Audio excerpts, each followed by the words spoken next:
नमस्कार दोस्तों, स्वागत है आप सभी का MNGKGS पॉइंट में। दोस्तों, हम बिहार डीएलएड एग्जाम के लिए ऑल सब्जेक्ट के निचोड़ क्वेश्चन का रिवीजन करने वाले हैं। साथ ही अगर आप भी बिहार डीएलएड एग्जाम का तैयारी कर रहे हैं तो इस ऑल सब्जेक्ट के रिवीजन वीडियो को जरूर पूरा देखा कीजिए।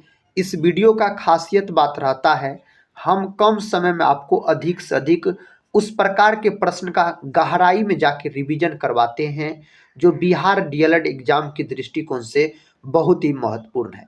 साथ ही मान के चलिए आपका बिहार डीएलएड का एग्जाम होली के बाद ही होने वाला है, तब तक साथ ही जितने समय आपके पास बचा हुआ है आप अधिक से अधिक प्रश्न का रिवीजन कीजिए। तो चलिए दोस्तों, बिना समय को देर किए आज के इस ऑल सब्जेक्ट के रिवीजन वीडियो को हम और आप मिलके बहुत ज़बरदस्त तरीके से शुरू करते हैं। इस ऑल सब्जेक्ट के रिवीजन क्लास की वीडियो को साथ ही आप लोग जरूर पूरा देखा कीजिएगा और अपने बिहार डीएलएड एग्जाम की तैयारी को मजबूत बनाइएगा। आज का दोस्तों फर्स्ट क्वेश्चन है रिवीजन का, वित्त आयोग का कार्यकाल कितना होता है। तो वित्त आयोग का जो कार्यकाल होता है यह 5 वर्ष का होता है, आप बोल सकते हैं। साथ ही वित्त आयोग का जो गठन किया गया, आप बोल सकते हैं इसका गठन अगर आपसे पूछा जाए तो आप याद रखिएगा 6 अप्रैल 1952 में इसका गठन किया गया। किस आर्टिकल के तहत, याद रखिएगा अनुच्छेद के तहत। तो अनुच्छेद याद रखिएगा 280 के तहत आप बोल सकते हैं। 6 वर्ष दोस्तों अगर हम बात करते हैं तो याद रखिएगा राज्यसभा के सदस्य का कार्यकाल होता है। राज्यसभा का कार्यकाल अनंत होता है, लेकिन राज्यसभा के सदस्य का कार्यकाल पूछा जाए तो 6 वर्ष आप बोल सकते हैं। राज्यसभा अस्थाई सदन होता है, इसे भंग नहीं किया जा सकता है। राज्यसभा अनुच्छेद 80 में है, याद रखिएगा संसद के अंग होते हैं। नेक्स्ट क्वेश्चन है, पिपरी निम्न में से किसके लिए प्रसिद्ध है। दोस्तों पिपरी जो है ना, यह आप बोल सकते हैं, याद रखिएगा जो औद्योगिक टाउन शिल्प के लिए साथ ही प्रसिद्ध है। किसके लिए, तो टाउन शिप के लिए प्रसिद्ध है। पिपरी का बात करते हैं तो अखबारी कागज का बात करते हैं तो साथ ही नेपा नगर जो है यह अखबारी कागज के लिए प्रसिद्ध है। अगले प्रश्न की ओर बढ़ते हैं। प्रश्न कहता है लिटिल कारपोरल के रूप में किसे जाना जाता है।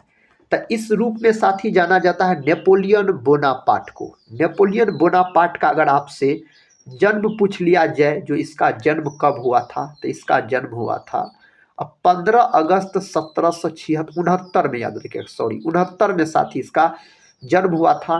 नेपोलियन बोनापार्ट का मृत्यु भी आपके परीक्षा में पूछा जा सकता है, तो बोल सकते हैं आप जो 5 मई 1821 में इसका मृत्यु हुआ था। हेलिना द्वीप पर बोल सकते हैं इसका मृत्यु हुआ था। नेपोलियन बोनापार्ट का अगर हम बात करते हैं तो जर्मन राइन राज्य का निर्माण साथ ही नेपोलियन बोनापार्ट के द्वारा ही करवाया गया। जर्मन राइन राज्य का निर्माण पूछा जाए तो कार्ल मार्क्स का बात करते हैं तो कार्ल मार्क्स का जन्म होता है 5 मई 1818 में। जर्मनी के टियर नामक नगर में इसका जन्म होता है। कार्ल मार्क्स का साथ ही बात करते हैं तो याद रखिएगा दुनिया की मजदूर एक हो का नारा इन्होंने दिया और कार्ल मार्क्स वर्ग संघर्ष का सिद्धांत भी दिया। कार्ल मार्क्स का एक पुस्तक है जो बहुत ही प्रसिद्ध है, दास कैपिटल, जिसे समाजवादियों का बाइबिल भी कहा जाता है। अगला प्रश्न देखिए, प्रश्न कहता है नागालैंड की राजधानी कहाँ पर स्थित है। दोस्तों नागालैंड की राजधानी कोहिमा है। ऑप्शन सी सही उत्तर हो जाएगा। साथ ही अगर हम बात करते हैं शिलोंग, शिलोंग किसकी राजधानी है, तो यह है आपको मेघालय राज्य की राजधानी शिलोंग है। ईटानगर साथी अगर पूछा जाए आपसे किसकी राजधानी है, तो याद रखिएगा अरुणाचल प्रदेश का राजधानी है ईटानगर। आइजोल साथी अगर हम बात करते हैं तो आइजोल जो है यह मिजोरम राज्य की राजधानी है। सारे बात साथी आप याद रखिएगा। इसका उत्तर दीजिए। कहता है लोकसभा भंग करने का अधिकार किसे प्राप्त है। यह अधिकार राष्ट्रपति को प्राप्त है। राष्ट्रपति, लोकसभा, राज्यसभा, ये तीनों बोल सकते हैं आप संसद के अंग होते हैं। संसद अनुच्छेद 79 में है और लोकसभा अनुच्छेद 81 में है। राष्ट्रपति का पद अनुच्छेद 52 में है। राज्यसभा अनुच्छेद 80 में है, याद रखिएगा। अगले प्रश्न की ओर बढ़ते हैं। साथ ही प्रश्न कहता है वुलर झील कहाँ पर स्थित है? वुलर झील जम्मू कश्मीर में स्थित है। ऑप्शन डी सही उत्तर है। जम्मू कश्मीर केंद्र शासित प्रदेश है। सर्वाधिक केसर का उत्पादन जम्मू कश्मीर में ही होता है। डल झील भी पूछा जाए जम्मू कश्मीर, शेषनाग झील पूछा जाए फिर भी जम्मू कश्मीर। पोलियो किसके कारण होता है? पोलियो जो होता है यह विषाणु के कारण होता है। पोलियो फफूंदी यानी हम साथ ही बात करते हैं कवक का, तो कवक का अध्ययन कहलाता है माइकोलॉजी, याद रखिएगा। कवक का अध्ययन कहलाता है और कवक की जो कोशिका भित्ति होती है यह काइटिन की बनी होती है। किसकी? काइटिन की बनी होती है। नेक्स्ट क्वेश्चन, मानव शरीर की सबसे छोटी हड्डी कौन सी है? मानव शरीर की सबसे छोटी हड्डी अस्टेपिज होता है, यह याद रख सकते हैं, यह कान की हड्डी है। साथी मानव शरीर की सबसे बड़ी हड्डी पूछा जाए तो बोलिएगा फीमर, याद रखिएगा। फीमर जो है साथी यह जांग की हड्डी होती है। पिट्यूटरी जो है यह एक प्रकार का ग्रंथि होता है, इसी को पीयूष ग्रंथि के नाम से जाना जाता है। यह मानव के मस्तिष्क में यह ग्रंथि स्थित होती है। साथ ही टीबिया का बात करते हैं तो ये पैर की हड्डी होती है। अगला प्रश्न, मोपला विद्रोह किस वर्ष हुआ था? मोपला विद्रोह जो हुआ था ना यह 1921 में। मोपला विद्रोह आप बोल सकते हैं केरल के अंदर हुआ था मोपला विद्रोह। अगला प्रश्न है राज्यसभा का अध्यक्ष कौन होता है? दोस्तों राज्यसभा का अध्यक्ष उपराष्ट्रपति बोल सकते हैं। ऑप्शन डी को आप लॉक कर लीजिए। इलेक्ट्रॉन की खोज किसने की थी? इलेक्ट्रॉन ऋणावेशित कण होता है। इलेक्ट्रॉन का खोज जे थॉमसन नामक वैज्ञानिक के द्वारा किया गया। चम्स जेडविक का बात करते हैं तो इन्होंने न्यूट्रॉन का खोज किया। न्यूट्रॉन उदासीन कण होता है। रदरफोर्ड का बात करते हैं दोस्तों, रदरफोर्ड ने परमाणु के नाभिक का खोज किया और प्रोटॉन का नामकरण किया। प्रोटॉन का खोज गोल्डस्टीन के द्वारा किया गया, नामकरण रदरफोर्ड के द्वारा किया गया था। अगला प्रश्न कर लेते हैं। प्रश्न का था चतुर्थ बौद्ध संगीति किसके शासनकाल के दौरान हुई थी? यह हुआ था कनिष्क के शासनकाल में। चतुर्थ बौद्ध संगीति साथी बोल सकते हैं कुंडल वन कश्मीर में हुआ था। कुंडल वन कश्मीर में हुआ था, यानी बिहार में नहीं हुआ था। आपसे पूछा जाएगा कौन बौद्ध संगीति बिहार में नहीं हुआ था, तो चतुर्थ बौद्ध संगीति। पहला बौद्ध संगीति जो है साथी यह अजातशत्रु के शासनकाल में हुआ था, राजगीर में बोल सकते हैं हुआ था। और दूसरा बौद्ध संगीति का बात करते हैं तो यह कालाशोक के शासनकाल में हुआ था, वैशाली में, याद रखिएगा। तृतीय बौद्ध संगीति मेरे साथी अशोक के शासनकाल में हुआ था, पाटलिपुत्र में हुआ था। अगला प्रश्न कहता है किसे नील नदी को उपहार कहा जाता है? नील नदी का उपहार किसको बोला जाता है? इससे चार ऑप्शन में से मिस्र। ऑप्शन बी को आप लॉक कर दीजिए। प्रश्न कहता है अलीगढ़ मुस्लिम विश्वविद्यालय के संस्थापक कौन थे? इसके संस्थापक सर सैयद अहमद खान। विकल्प सी, भारत का राष्ट्रीय पुष्प कौन सा है? तो अपना भारत देश का जो राष्ट्रीय फूल है वह कमल है। अपना भारत का राष्ट्रीय पशु पूछा जाए तो पशु बोलिएगा बाघ। और मिठाई साथी पूछा जाए अगर आपसे, मिठाई अपना भारत देश का क्या है, तो बोल सकते हैं जिलेबी साथी, याद रखिएगा जलेबी है। और याद रखिएगा भारत का राष्ट्रीय पक्षी पूछा जाए तो पक्षी क्या हो जाएगा? मोर हो जाएगा। गेंदा का बात करते हैं तो बिहार राज्य का राजकीय पुष्प हो जाता है, फूल गेंदा हो जाता है। अगला प्रश्न, फलों में मीठा स्वाद किसके कारण होता है? यह फ्रुक्टोज के कारण होता है। ऑप्शन सी को आप लॉक कर लीजिए। इंदिरा गांधी हवाई अड्डा कहाँ स्थित है? साथ ही यह नई दिल्ली के अंतर्गत स्थित है। किसी तत्व के गुणों का प्रदर्शित कौन करता है? इसका सही उत्तर होना चाहिए परमाणु क्रमांक। Option D. Next question, Bharat भारतीयों के लिए यह नारा दिया था, यह नारा आर्य समाज के द्वारा दिया गया था। ब्रह्म समाज का स्थापना राजा राम मोहन राय के द्वारा किया गया। गोबर गैस के मुख्य घटक क्या है? गोबर गैस के मुख्य घटक मीथेन होता है, मीथेन को मार्स गैस के नाम से भी जाना जाता है। इसका सूत्र CH4 होता है। धान के खेत और दलदल वाले जमीन में मीथेन गैस उत्पन्न होता है। देवी अहल्याबाई होलकर हवाई अड्डा कहाँ पर है? दोस्तों यह इंदौर के अंतर्गत, ऑप्शन ए इंदौर याद रखिएगा। टाइगर वुड्स का संबंध किस खेल से है? गोल्फ खेल से इसका संबंध है। ऑप्शन ए को लॉक कीजिए। विनय पिटक का संबंध किस धर्म से है? साथी सही जवाब है बौद्ध धर्म से है। जैन धर्म का साथी बात करते हैं तो टोटल 24 गो तीर्थकर हुए बौद्ध जैन धर्म में। कहता है अन्ना अंतर्राष्ट्रीय हवाई अड्डा कहाँ पर स्थित है? यह चेन्नई के अंतर्गत है। कहाँ? चेन्नई के अंतर्गत। साथ ही इस रिवीजन क्लास को एक लाइक जरूर कर दीजिएगा, अपने दोस्तों में भी शेयर कर दीजिएगा। राष्ट्रीय ध्वज में कितने तिलियां होती है? 24 गो तिलियां होता है राष्ट्रीय ध्वज का बात करते हैं तो। कहता सुल्तानपुर अभ्यारण्य कहाँ पर स्थित है? दोस्तों यह स्थित है हरियाणा के अंतर्गत, हरियाणा में स्थित है। आर्सेनिक के प्रदूषण से कौन सा रोग होता है? इसके प्रदूषण से ब्लैक फुट नामक रोग हो जाता है। लिटमस किससे प्राप्त होता है? लिटमस को प्राप्त किया जाता है किससे साथी?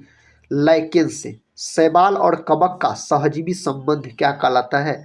लाइकेन कहलाता है। अखरोट में कौन सा अम्ल पाया जाता है? अखरोट में पाए जाने वाला अम्ल है टैनिक अम्ल, याद रखिएगा। लैक्टिक अम्ल जो है यह दूध और दही में पाए जाने वाला अम्ल है। तंबाकू में जो नशा पाया जाता है उसको साथी निकोटीन बोला जाता है। अगला प्रश्न, सबसे चमकीला ग्रह कौन सा है? शुक्र है। शुक्र को सुबह और शाम का तारा भी कहा जाता है, इसको पृथ्वी का बहन भी बोला जाता है। शुक्र को शनि जो है यह सौरमंडल का दूसरा सबसे बड़ा ग्रह। मंगल को लाल ग्रह कहा जाता है। बुध साथी सूर्य के सबसे नजदीक का ग्रह माना जाता है बुध। पता है मार्गेट नोबेल साथी याद रखिएगा के नाम से किसे जाना जाता है? इस नाम से सिस्टर निवेदिता को जाना जाता है। सरोजिनी नायडू का बात करते हैं तो भारत कोकिला इसको कहा जाता है। भारत की प्रथम महिला राज्यपाल बनी थी कौन? सरोजिनी नायडू। कहाँ की? उत्तर प्रदेश की बनी थी। अगला प्रश्न है, बिस्मिल्लाह खां का संबंध किस वाद्य यंत्र से है? बिस्मिल्लाह खां का संबंध शहनाई वादक। दोस्तों बिस्मिल्लाह खां यह बिहार के रहने वाले थे और इसे भारत के चारों पुरस्कार से सम्मानित किए गए हैं। 2001 में इसे भारत रत्न से सम्मानित किया गया। लाल बहादुर शास्त्री हवाई अड्डा कहाँ है? यह है आपको वाराणसी के अंतर्गत। लाल बहादुर शास्त्री को शांति पुरुष के नाम से जाना जाता था। इसके समाधि स्थल का क्या नाम है? तो विजय घाट इसके समाधि स्थल का नाम है। लाल बहादुर शास्त्री ने जय जवान जय किसान का नारा दिया था। लखनऊ दोस्तों गोमती नदी के तट पर स्थित है और इसको नवाबों का शहर कहा जाता है। शैवाल में किसकी मात्रा अधिक होती है? क्लोरोफिल। शैवाल का अध्ययन अगर आपसे पूछा जाए तो आप फाइकोलॉजी को लॉक कर दीजिएगा। शैवाल की कोशिका भित्ति जो होती है यह सेलुलोज की बनी होती है। अलमाटी बांध किस नदी पर स्थित है? मेरे भाई यह कृष्णा नदी पर स्थित है। ऑप्शन ए कृष्णा नदी पर। चाय की खेती के लिए कौन सा राज्य मशहूर है? असम। और चाय की खेती के लिए बोल सकते हैं लेटेराइट मिट्टी, याद रखिएगा लेटेराइट मिट्टी उपयोगी है। चाय में जो साथी नशा पाया जाता है उसका नाम क्या है? इसका नाम है थीन, याद रखिएगा। और कॉफी में जो नशा पाया जाता है उसका नाम है कैफीन। नेक्स्ट क्वेश्चन, कोणार्क मंदिर किस राज्य में स्थित है? उड़ीसा में। उड़ीसा का बात करते हैं तो 1 अप्रैल 1936 को उड़ीसा बिहार से अलग होकर नया राज्य बना था। अगला प्रश्न, कहता दुनिया का सबसे ठंडा फल कौन सा है? साथी इसका सही जवाब होना चाहिए बेलपत्र, ऑप्शन सी। नेक्स्ट क्वेश्चन है, गांधी जी की पत्नी का क्या नाम था? कस्तूरबा बोल सकते साथी। ऑप्शन डी को आप लॉक कर लीजिए तो सही उत्तर है। चंद्रमा पर जाने वाला पहला जीव कौन सा था? इसका सही उत्तर है कुत्ता, याद रखिएगा।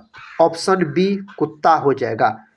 भारत का प्रथम नागरिक कौन होता है? राष्ट्रपति देश का प्रथम नागरिक होता है। राष्ट्रपति का पद अनुच्छेद 52 में है। राष्ट्रपति पर महाभियोग की चर्चा अनुच्छेद 61 में है। राष्ट्रपति जो शपथ ग्रहण करता अनुच्छेद 60 के तहत बोल सकते हैं। इंसान को एक दिन में कितना लीटर पानी पीना चाहिए? साथ ही लगभग में बोल सकते हैं आप 4 लीटर के आसपास। Option B. नेक्स्ट क्वेश्चन, पागल कुत्ते के काटने से कौन सी बीमारी होती है? तो रेबीज नामक बीमारी हो जाता है, हाइड्रोफोबिया जिसको बोलते हैं। इसमें पानी से डर होने लगता है रोगी को, हाइड्रोफोबिया नामक रोग में। नवजात शिशु के शरीर में कुल कितनी हड्डियां होती है? 300 के आसपास, कभी कभी 300 प्लस भी विकल्प में दिया रहता है। 206 हड्डी होता है साथ ही पुरुष में, वयस्क में, याद रखिएगा। कहता ताजमहल को बनाने में लगभग कितने मजदूरों ने काम किया था? लगभग में बोल सकते 20,000 के आसपास मजदूर ने काम किया था। गौतम बुद्ध को ज्ञान की प्राप्ति किस पेड़ के नीचे हुई थी? दोस्तों इसका सही उत्तर है पीपल का पेड़। और बिहार का राजकीय अगर वृक्ष पूछा जाए तो पीपल बोलिएगा। ऑप्शन यहाँ पर बी होना चाहिए सही उत्तर। भारत में सबसे ज़्यादा फसल की खेती की जाती है दोस्तों, कौन फसल की खेती की जाती है? चावल। चावल जो है यह खरीफ फसल के अंतर्गत आता है। गन्ना उत्पादन अपना भारत का, याद रखिएगा, उत्तर प्रदेश सबसे अग्रणी राज्य माना जाता है। अगला प्रश्न है, गेटवे ऑफ इंडिया कहाँ स्थित है? गेटवे ऑफ इंडिया मुंबई में स्थित है साथ ही, जिसे 7 टापुओं का नगर कहा जाता है मुंबई को। कंप्यूटर का दिमाग किसे कहा जाता है? सीपीयू को। कंप्यूटर का जनक चार्ल्स बेबेज। और सीपीयू का फुल फॉर्म क्या होता है? सीपीयू का याद रखिएगा full form central processing unit बोल सकते हैं, इसका फुल फॉर्म होता है। किस फल को खाने से आंख की रोशनी तेज होती है? आप कीवी को लॉक कर सकते हैं। इसका सही जवाब दीजिए। भारत का सबसे बड़ा राज्य क्षेत्रफल की दृष्टि से साथ ही राजस्थान भारत का सबसे बड़ा राज्य माना जाता है। मनुष्य के रक्त में कौन सी धातु पाया जाता है? लोहा धातु। और रक्त जो होता है यह एक प्रकार का तरल संयोजी उत्तक होता है। और बोल सकते हैं दोस्तों रक्त का रंग जो लाल होता है यह हीमोग्लोबिन के कारण होता है। एचबी का मतलब हीमोग्लोबिन, याद रखिएगा। हीमोग्लोबिन एक प्रकार का वर्णक होता है। अगला प्रश्न, मानव शरीर की सबसे मजबूत हड्डी कहाँ की है? जबड़े की हड्डी सबसे मजबूत हड्डी मानी जाती है। काला गुलाब किस देश में पाया जाता है? दोस्तों सही जवाब है तुर्की। तुर्की को याद रखिएगा आप, यूरोप का मरीज भी कहा जाता है तुर्की को। साथ ही एशिया का मरीज चीन को कहा जाता है। नेक्स्ट क्वेश्चन है, महात्मा गांधी के कितने बच्चे थे? तो 4 याद रखिएगा पुत्र थे महात्मा गांधी का। अगर हम बात करते हैं तो दुनिया का सबसे बड़ा क्रिकेट स्टेडियम कौन सा है? नरेंद्र मोदी स्टेडियम। आप सभी दोस्त लोग कमेंट बॉक्स में बताइएगा यह कहाँ है, किस राज्य में है? किस देश के पास एक भी आर्मी सेना नहीं है? इसका सही उत्तर आपको होना चाहिए Iceland, option C. Next question, चांद पर कौन सा पौधा सबसे पहले लगाया गया था? दोस्तों सही उत्तर कपास बोल सकते हैं। नेक्स्ट क्वेश्चन है, कहता पृथ्वी दिवस कब मनाया जाता है? पृथ्वी दिवस 22 अप्रैल के दिन पृथ्वी दिवस के रूप में मनाया जाता है। गंगा नदी को बांग्लादेश में किस नाम से जाना जाता है? पद्मा के नाम से इसको जाना जाता है। गरीबों की गाय किसे कहा जाता है? साथ ही बकरी को गरीबों की गाय के नाम से जाना जाता है। सोने का मंदिर किस देश में स्थित है? इसका सही जवाब अपना देश भारत के अंतर्गत स्थित है। माउंट एवरेस्ट किस देश में स्थित है? नेपाल में। माउंट एवरेस्ट को नेपाल में बोल सकते हैं आप सागर माथा के नाम से जाना जाता है। इसका कुल ऊंचाई 8,848 मीटर, कभी कभी ऑप्शन में 8,850 मीटर भी दिया रहता है। भारत की सबसे लंबी नदी कौन सी है? गंगा सबसे लंबी नदी है भारत की। इसकी कुल लंबाई 2525 किलोमीटर है। और यह नदी साथ ही बिहार के 12 जिला से होकर बहती है गंगा नदी। गंगा नदी को राष्ट्रीय नदी के रूप में 2008 में घोषित किया गया था। टमाटर की खोज किस देश में हुई थी? सही जवाब अमेरिका के अंतर्गत। अगला प्रश्न देखिए, पूरी दुनिया में कुल कितने देश हैं? लगभग में साथी 195 के आसपास। अगला प्रश्न, भारत में ताजमहल किस नदी के किनारे स्थित है? यमुना नदी के किनारे स्थित है ताजमहल। प्रश्न कहता है, आयुर्वेदिक दवाइयाँ की खोज किस देश ने की थी? इसका सही जवाब है अपना देश भारत। अगला प्रश्न, भारत का राष्ट्रीय खेल कौन सा है? हॉकी। और दोस्तों बोल सकते हैं हॉकी का जादूगर मेजर ध्यानचंद को कहा जाता है। 29 अगस्त के दिन ध्यानचंद के जन्म दिवस को खेल दिवस के रूप में भी मनाया जाता है। आखिरी प्रश्न है, सफेद सेब कहाँ पाया जाता है? सफेद सेब जो है चीन के अंतर्गत। दोस्तों आज के इस वीडियो में हम आपको ऑल सब्जेक्ट के मिक्स प्रश्न का सुपरफास्ट तरीके से रिवीजन करवाए बिहार डीएलएड एग्जाम के लिए। साथ ही अगर इस रिवीजन क्लास को पूरा देखे हैं तो कमेंट बॉक्स में जरूर बताइएगा आज का यह रिवीजन क्लास कैसा लगा। साथ ही आप लोग अधिक से अधिक प्रश्न का रिवीजन कीजिए जो आपके बिहार डीएलएड एग्जाम के दृष्टिकोण से बहुत ही महत्वपूर्ण है। तो इस रिवीजन क्लास को हम यहीं पर समाप्त करते हैं। अब मिलते हैं नेक्स्ट वाली रिवीजन क्लास के साथ। तब तक के लिए जय हिंद, जय भारत।